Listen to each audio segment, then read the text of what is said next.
L'islam selon Enzo. Oui, non, oui, on va dire ça si vous voulez. Ouais, bah voilà, donc on ne parle pas de l'islam selon Enzo. Non. Non, non, c'est pas question selon Enzo, c'est selon l'islam en lui-même.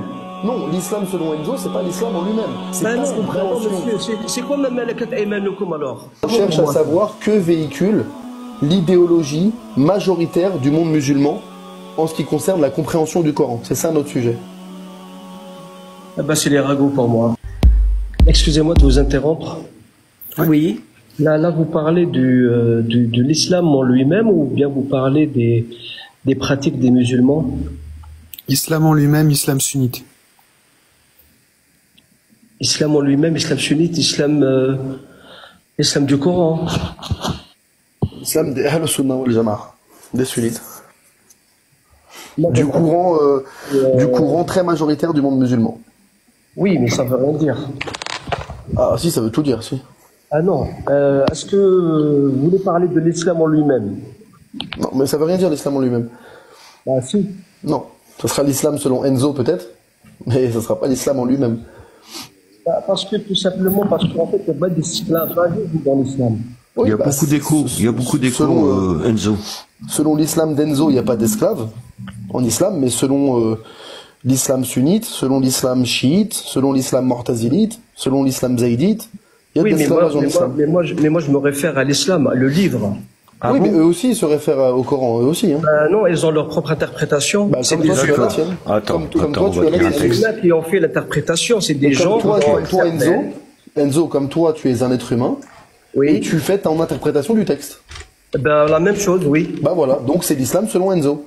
Oui, non, oui, on va dire ça si vous voulez. Oui, bah voilà, donc on ne parle pas de l'islam selon Enzo, non. Non, non, c'est pas question selon Enzo, c'est selon l'islam en lui-même. Non, l'islam selon Enzo, c'est pas l'islam en lui-même. C'est ta compréhension. Non, monsieur, c'est quoi ma malakat aymanukum alors? Bah ça dépend, selon Enzo, visiblement, c'est pas les esclaves. Non, c'est quoi ma malakat aymanukum? Je répète, selon Enzo, visiblement, ça ne serait pas les esclaves. Non, c'est pas selon Enzo, c'est selon le livre. Non, c'est pas selon le livre. Toi, c'est ton interprétation. Ah non, c'est pas mon interprétation, c'est selon le livre. Non, c'est ton interprétation. Bon, écoute, franchement, si t'en es là à pas comprendre qu'un livre... Ah oui, d'accord. Il n'y a pas de lecture objective. C'est quoi ma malakat aymanukum, monsieur? Je répète, si tu en es là... Non, me coupe pas, s'il te plaît. Répète pas ta question, parce que ça va pas le faire. Je répète que si tu ne comprends pas qu'il n'existe pas un être humain qui arrive et qui fait une lecture absolument objective d'un livre, on ne pourra pas discuter. Tu as ton interprétation, tu vas toi-même adopter une définition de Milk al-Yamin, tu vas toi-même lire les textes d'une certaine manière, et un autre va lire les textes d'une autre manière. C'est quoi Milk al-Yamin? C'est quoi Milk al-Yamin? Nous, ce qui nous intéresse, c'est l'interprétation majoritaire des textes de l'islam. Ton interprétation à toi? Non, l'interprétation majoritaire des textes de l'islam. Si demain, je vais dans un institut de sciences islamiques, je vais dans une université de sciences islamiques pour apprendre l'islam, l'avis d'Enzo, personne ne va me l'enseigner. D'accord, est-ce que je peux parler?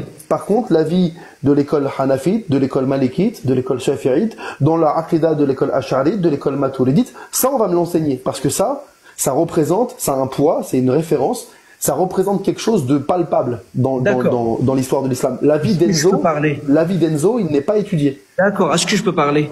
Bien sûr. D'accord. Donc en fait, pour vous, vous vous interdisez le fait d'interpréter à votre manière. Exactement. De comprendre un texte. Exactement.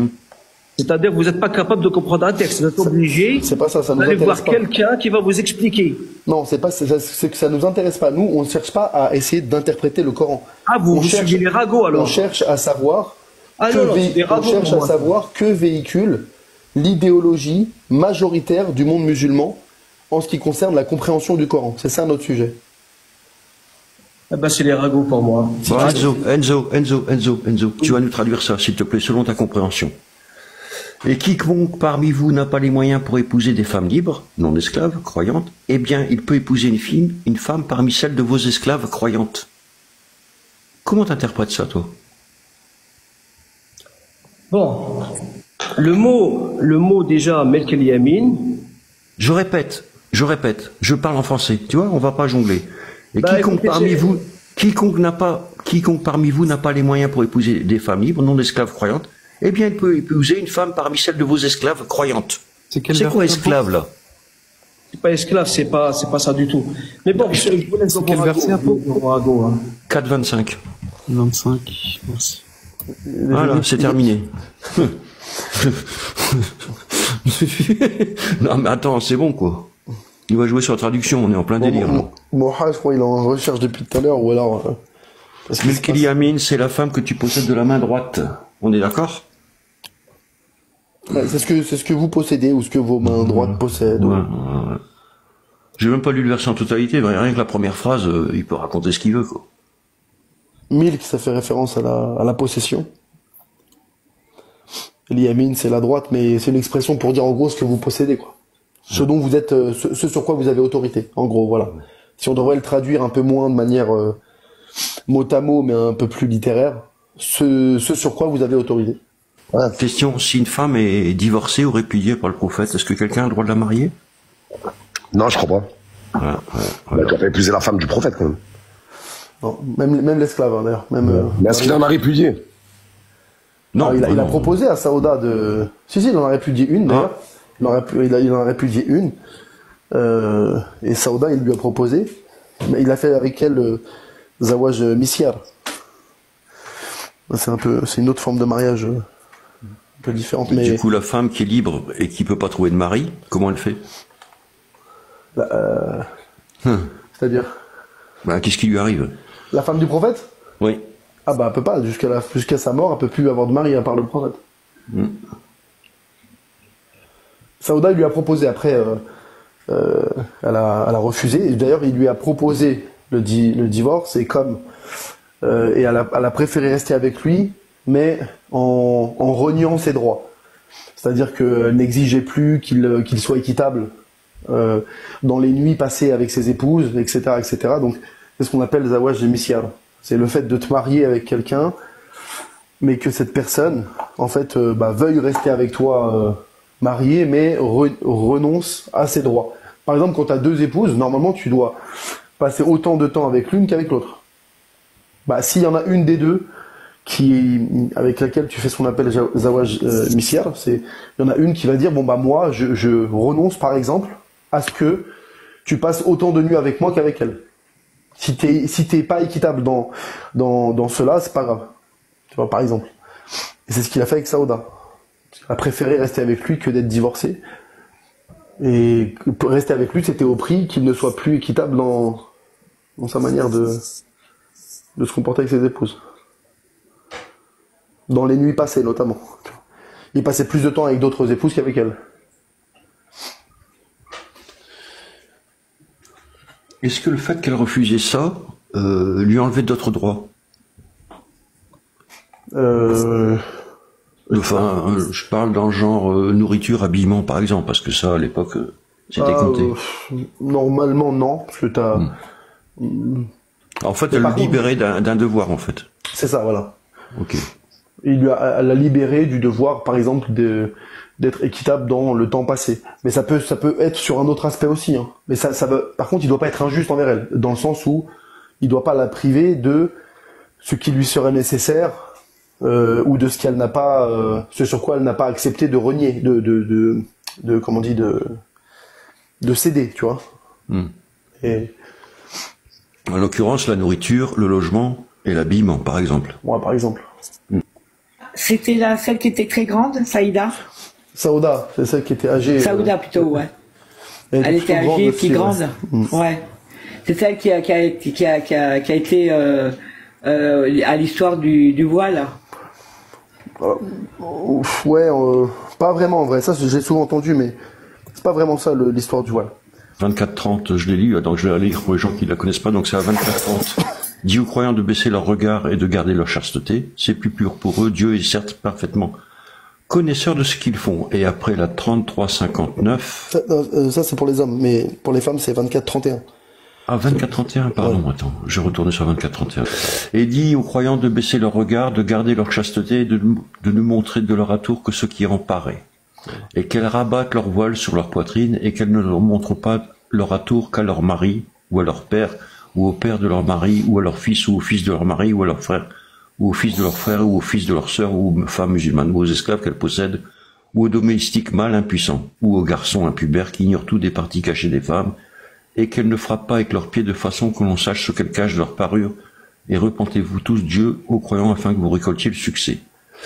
Et le verset suivant, il est un peu plus, c'est dans les lignes. Pardon, c'est le 33-59. Je vais y aller tout de suite. Voilà. Celui-là, il est plus intéressant. Ô prophète, dit à tes épouses, à tes filles, aux femmes des croyants de ramener sur elles leur grand voile. Elles en seront plus vite reconnues. Et c'est là où ça accroche. Pourquoi il rajoute et éviteront d'être offensés. Dieu est pardonneur et miséricordieux.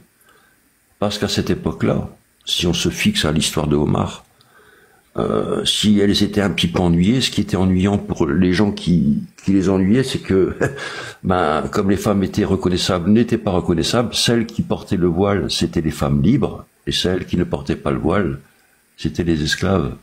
C'est ça le truc, en fait. C'est comme ça que, moi je le lis en tout cas. Je répète, Ô prophète, dis à tes épouses, à tes filles, aux femmes des croyants, de ramener sur elles leur grand voile.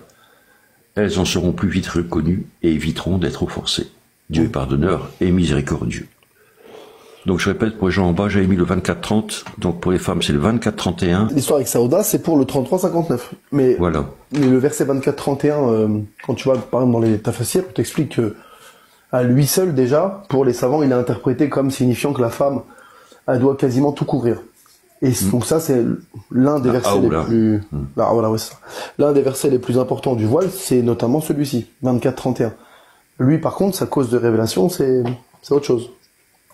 C'est pas l'histoire de Saouda, ni quoi que ce soit.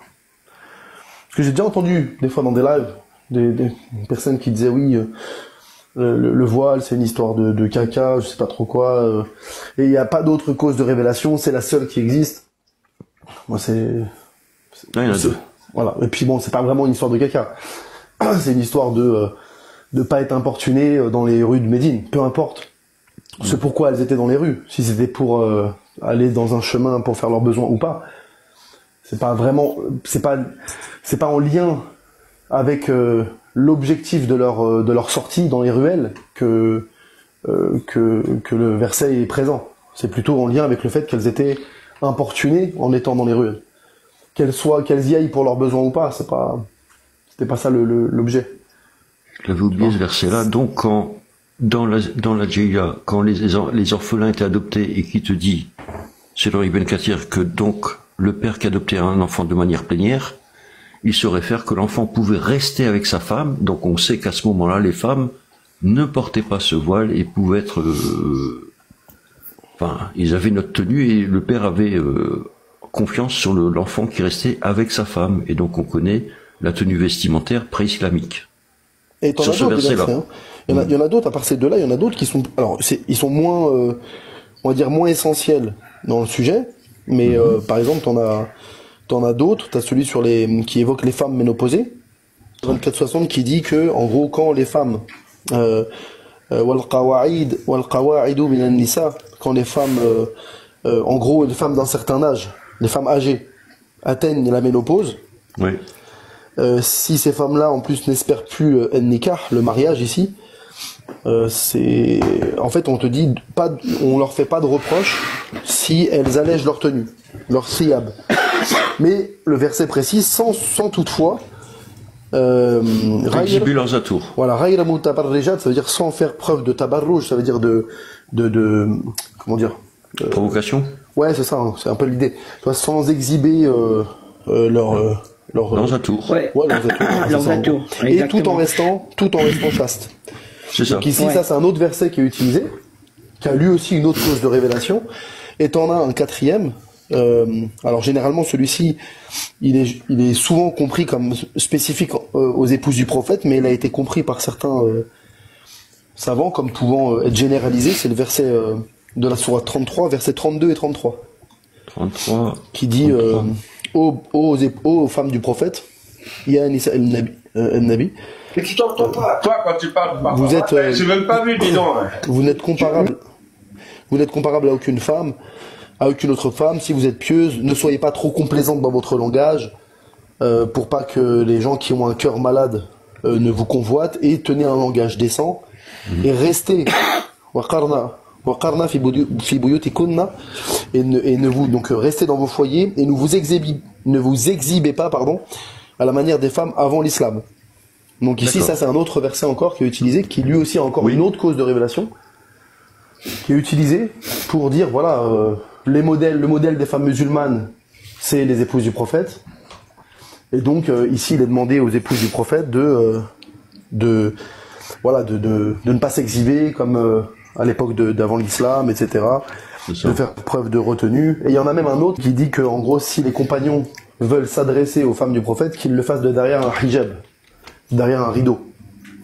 Ouais. Et ça, c'est encore un cinquième verset qui a une cinquième cause de révélation encore différente des autres. Et celui-ci te dit, en gros, si tu veux aller questionner une épouse du prophète ou t'adresser à elle, fais-le de derrière un hijab, c'est-à-dire vraiment quelque chose qui obstrue la vue. Tu vois ? D'accord. Et donc ça, c'est un verset qui a été utilisé par certains savants pour dire, il n'est pas spécifique qu'aux épouses du prophète. Bon, l'avis majoritaire, c'est que si, hein, c'est qu'il est spécifique aux épouses du prophète. Mais t'as d'autres qui ont dit non.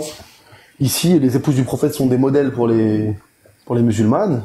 Et ce verset-là, il incite quand même à la pudeur, à la retenue, au fait de ne pas faire en sorte que les hommes te voient. Tu vois, il y a toute cette symbolique derrière. C'est pour ça d'ailleurs que aujourd'hui, quand on veut parler du voile de la femme, on parle de hijab. Alors que dans le Coran, le mot hijab, il est jamais désigné pour parler d'un vêtement. Même dans ce verset-là, le hijab, ce qu'on appelle le hijab en arabe, c'est une sorte de rideau, si tu veux. Un paravent. Qui sépare deux personnes, qui obstrue la vue. D'accord. Et par glissement sémantique, c'est devenu le nom qu'on donne aux vêtements de la femme musulmane. Elle porte le hijab. Sous-entendu, en fait, c'est comme si, à travers la dénomination de son vêtement, on cherchait à indiquer sa position et ce à quoi elle devrait tendre en termes de de comportement, etc. Tu vois, c'est-à-dire vraiment être le plus discrète possible, s'adresser aux hommes que si vraiment cela est nécessaire, etc. Donc en vrai, quand tu prends le sujet du voile ou de la tenue vestimentaire ou du comportement de la femme musulmane vis-à-vis des hommes, t'as pas qu'un seul verset, tu vois, t'as pas que celui qui a pour cause révélation de Saouda qui va faire ses besoins. T'en as au moins 5 et avec chacun d'entre eux une cause de révélation différente. Et un statut. Et un statut en plus. Surtout un statut, ouais. Et comme on voit les esclaves dans le temps, elles avaient la poitrine nue, c'est pour ça qu'on demandait aux femmes libres de cacher leur poitrine. Pour faire la différence entre les esclaves et les femmes libres. Ouais, la vie majoritaire, c'est effectivement que les femmes esclaves peuvent être seins nus, cheveux au vent. À moitié. Mais ça parle pas que les femmes doivent se couvrir les cheveux, parce que les cheveux sont considérés comme le voile. Alors si on prend vraiment de manière, est-ce que le texte il est explicite sur ça? Non, il l'est pas. Il n'y a pas un verset explicite qui dit la femme doit se couvrir la tête. Mais c'est plutôt on va dire de manière implicite que ça a été compris comme ça. Et puis après il y a les hadiths qui viennent s'ajouter à tout ça, les hadiths, la sunna, etc. et les avis. Le consensus des savants. Donc finalement avec cet ensemble d'arguments, ils en arrivent à imposer le voile. Mais si tu prends que le Coran, vraiment que le Coran indépendamment des exégèses, des hadiths, etc., tu peux pas dire vraiment de manière explicite le Coran dit il faut couvrir la tête. Il y a ni le mot tête dedans, ni le mot cheveux dedans. C'est implicitement que ça a été compris ainsi. D'accord. D'accord.